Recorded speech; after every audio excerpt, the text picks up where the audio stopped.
Good afternoon, ladies and gentlemen. And today I have officially been bullied out of saying the words and between and everyone in between. So from now on, I have changed my intros to the video. But today I have a very special video for you guys, and I'm going to be showing you my favorite chess opening. My favorite chess opening for white specifically. As white, you usually want to have a very aggressive opening, as unless you're playing against an opponent that's way above your level, in which you would rather have a draw. So, what I would suggest, like the opening I play myself, is the Vienna opening. It goes e4, e5. If they don't play e5, I'm sorry, then this is not the video for you. But you shouldn't be watching these videos during your games anyways. But here we go, knight c3. This is a little bit non-standard, as usually people would go here in order to attack your opponent's weak pawn, and then maybe go for like a Rui Lopez opening. However, in our situation, I prefer to play the move knight c3. So there's a lot of things your opponent could do. But the first thing I want to do is the most fun one, the Vienna Gambit. This is when your opponent puts his knight on f6. And here you strike with the move f4. Here, let's cover the most fun variation. And that's when your opponent takes. It's immediately lost for your opponent, as all you have to do is play e5. You push your pawn. What this does is that it attacks the knight, and it prevents it from going anywhere on these squares, as these two squares are covered by the knight, and then these two squares are covered by the queen. So you're forcing the knight to retreat, and you get a massive lead in development. In this position, I would suggest a bunch of moves. You can develop your knight. You can develop your bishop. You can play for the center. But my favorite move has got to be just to bring the bishop out. Then you can involve your queen and just strike down the middle. So here your opponent would respond with something like just developing their knight.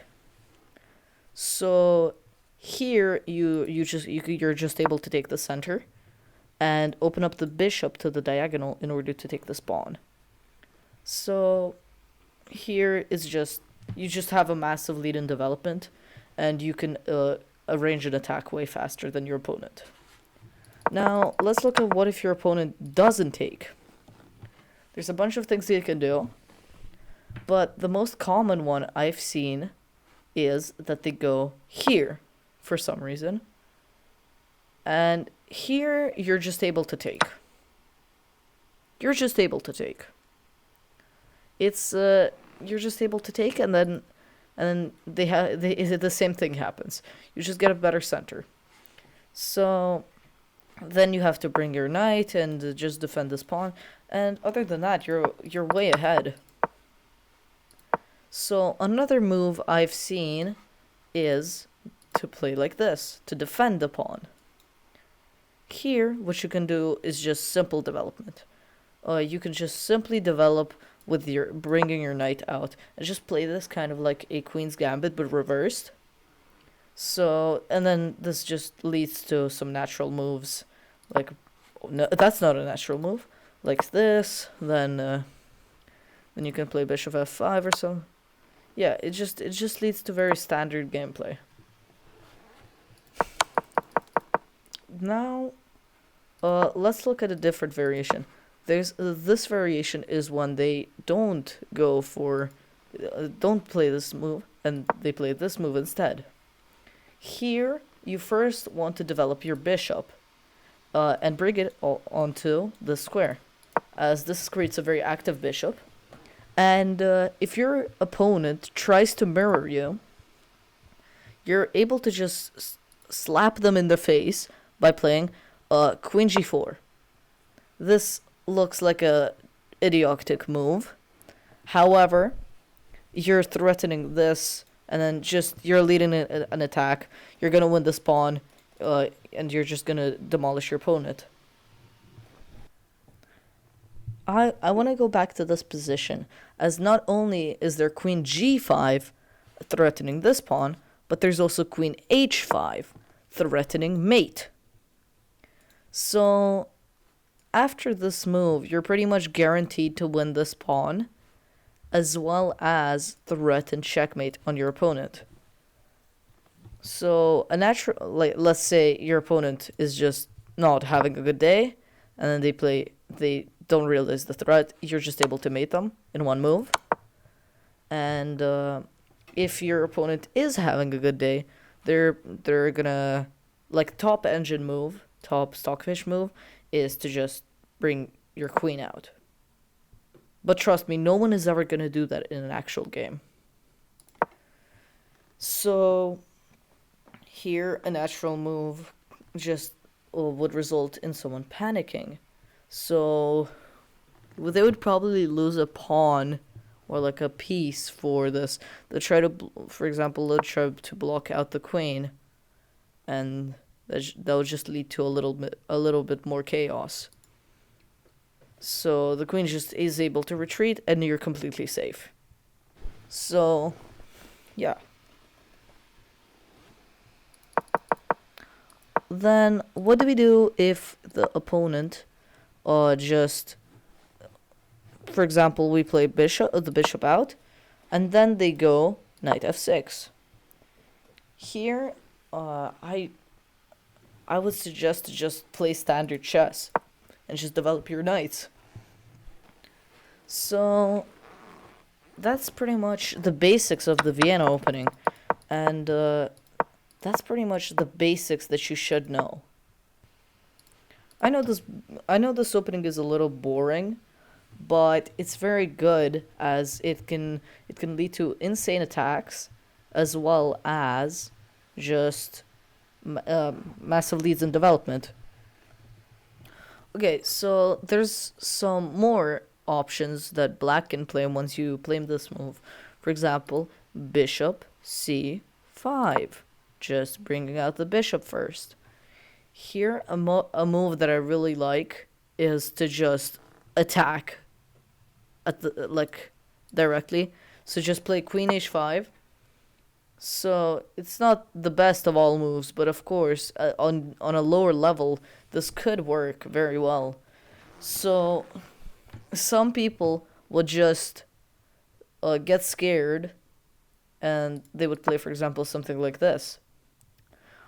Which loses them completely a rook, as you're able to take this pawn for completely free. And then there's these three pieces hanging.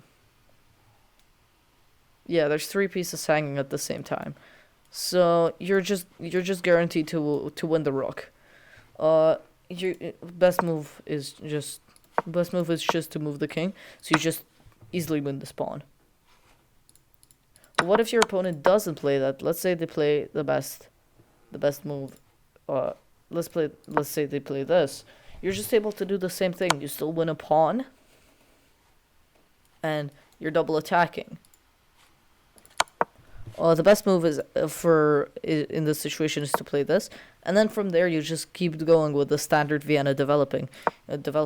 You just play the bishop to threaten mate. And if they're not having a good day, once again, they will just play hangmate on one very easily. However, if they're performing quite well, they would probably respond with something like queen f6. But that's just a very irrealistic move for a person of our level to play. A move that I could see people playing is just like g6 to block out this attack, which then results in you continuing to threaten, and something like this.